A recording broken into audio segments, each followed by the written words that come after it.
来，你们再抽一个嘛，我俩下了嘛。对吧？咱们就有个出其不意的一个计谋。可以，要不你真唱？好 ，OK。怎么才能像真唱啊？净出就是得憋着点，脖子用劲儿。我想这帮换条路线，换安静路线。你别这样了，你别这样了。我的热情。好像一把火，燃烧着整个的沙漠。太阳见了我，嘿，也会躲着我，嘿，他也会怕我这把爱情的火。都给他们揪出来吃养眼。来吧，来吧。偷看偷看。像一把火，燃烧了整个沙漠。哎呦我天！太阳见了我，也会摇滚，摇滚，会握着我，他也会把我这火。好，坐。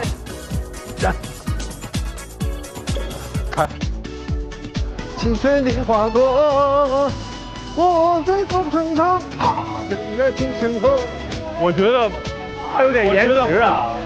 身后，我飞在沙漠里的小孩童。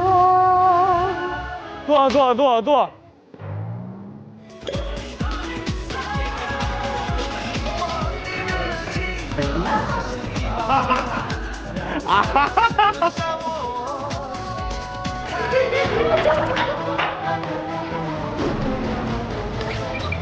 不能离这么近。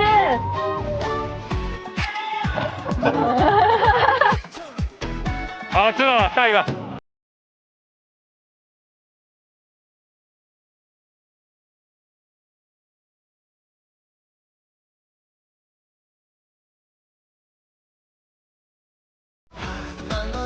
唱摇滚，唱摇滚。你跑调了，坐下。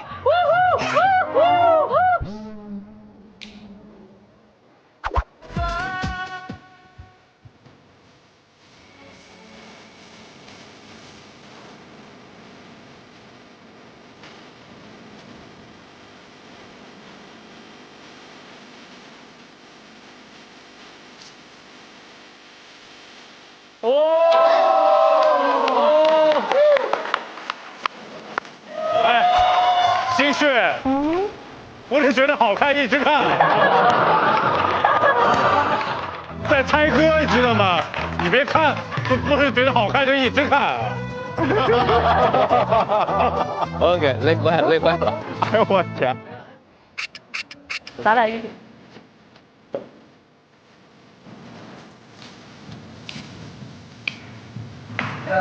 见了我，也会躲着我，也会把我这把爱情给我。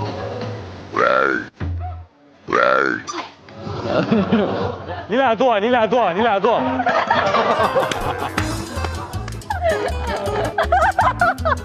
我俩真是卧龙凤雏啊！我怎么感觉好像都没唱呢？宁哥来，红雷哥。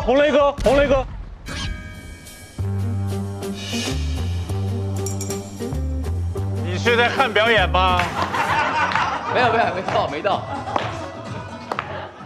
都唱啊！心好像一把火，燃烧了整个沙漠。太阳见了我，也会躲着我，他也会把我这把爱情的火。OK 了，停，你知道了。你说你知道了，我感觉我知道了。我感觉你是在看表演。我感觉啊，我只能说我猜测，宁哥和大哥，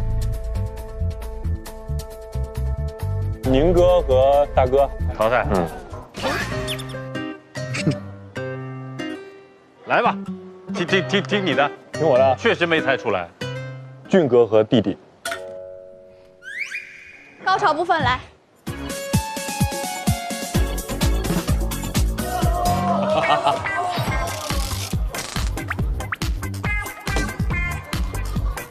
继续点，就你俩，来吧，听我的。看来瞒不住了，阿姨。瞒不住了，开枪了。一个来，我一个来。一个一个来。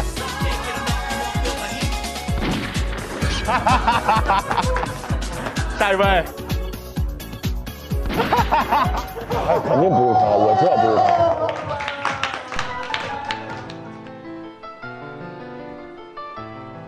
继续。哪位哥？哦，高，实在是高。预备起。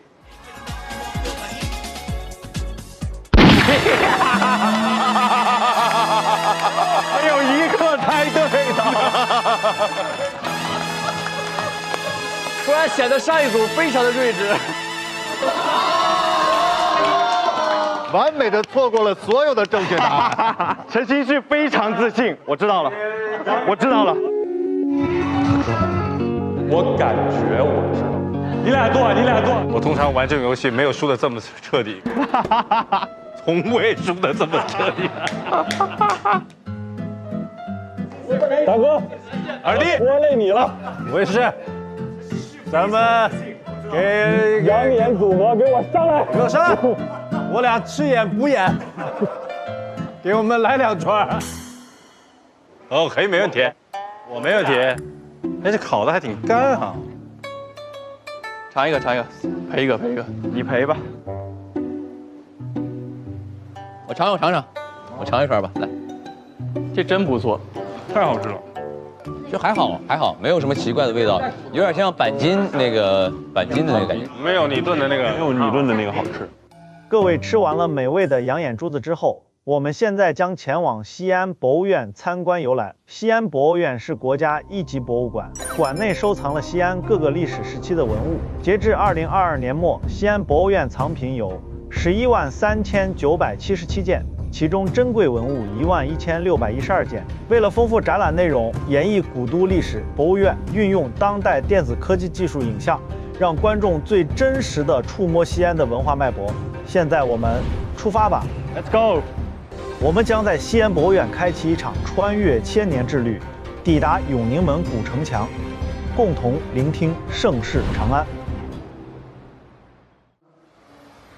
我们到了。哇！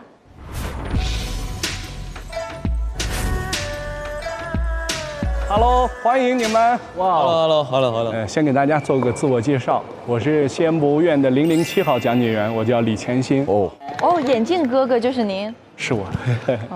你怎么认识？哦，这个。只有他认识。哦，这里被称作13朝古都。嗯，对。 13朝的发展序脉，其实在我们眼前已经平铺开来了。最左边地面的丰京镐京，那就是3000多年前周朝的时候留下的城市遗址。黄色区域就是秦时期的都城咸阳了，它下方就是有名的阿房宫。阿房宫。阿房宫赋。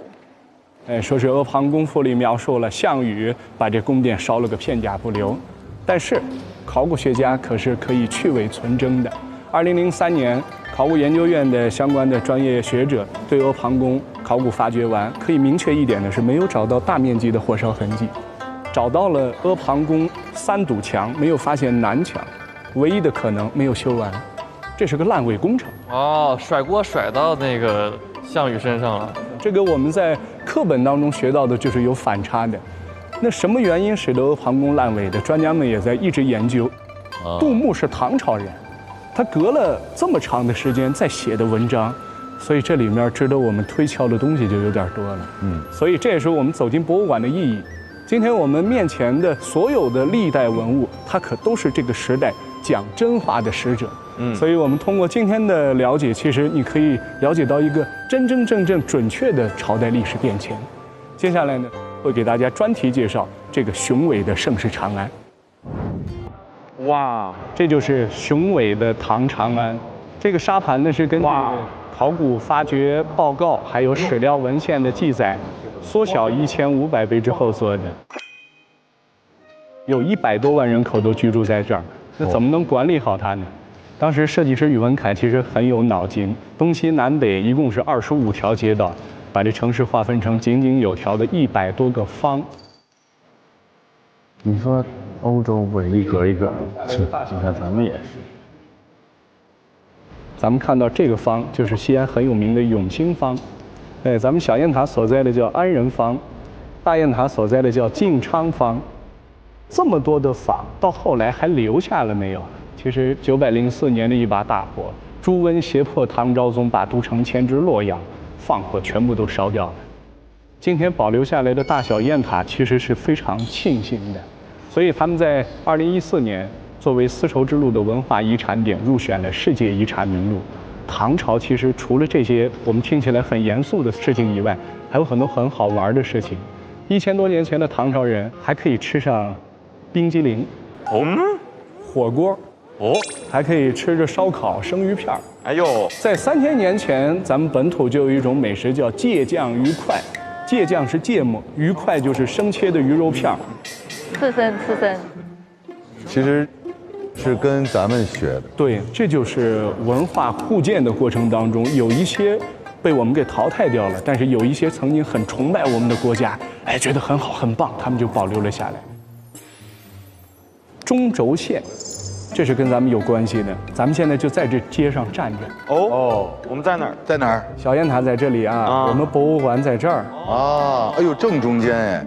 所以有的时候我们对历史，感觉很遥远，离我们很远。但是当你真正站到这儿的时候，你仿佛发现它就发生在我们身边。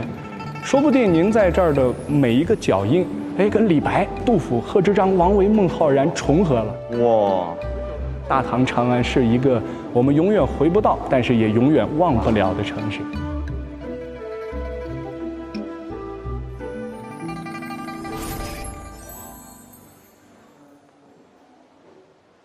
这件呢，就是我们西安博物院的镇馆之宝了——云雷文鼎。陈老师，您先看看云雷文在哪里？下面是云雷纹，下面这个就是勾连云雷纹，上面这个花纹是饕餮啊，就是传说当中巨能吃的那种怪兽，就是我，他就是饕餮的化身。看看你有几分像从前。但是吧，长时间拿这东西吃饭可不是一个很健康的事情。这是吃饭的器皿。鼎就是炊煮器，用来烹煮肉食，但是它里面有重金属，它是铜、铅、锡3种元素。铜、铅和锡。对，当年平均贵族的寿命就30多岁啊，都没有特别长寿的人，跟他们用这种器物有关。那时候他们不知道什么金属是没毒的吗？后面的这个就是我们博物馆的永鱼。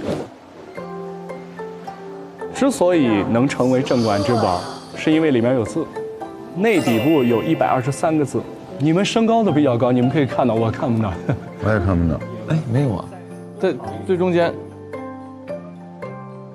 哦，底部。身高没有1.8米的看不到哈，看不到。这个铭文当中详细注解了2900年到3000年前西周中晚期的这个农田方面的一些法律制度，所以它有很高的学术价值。侧面这是一种长鼻子的动物，象。当年养大象可不是为了好看，它是战争当中很重要的一种骑兵的坐骑。它属于亚洲象。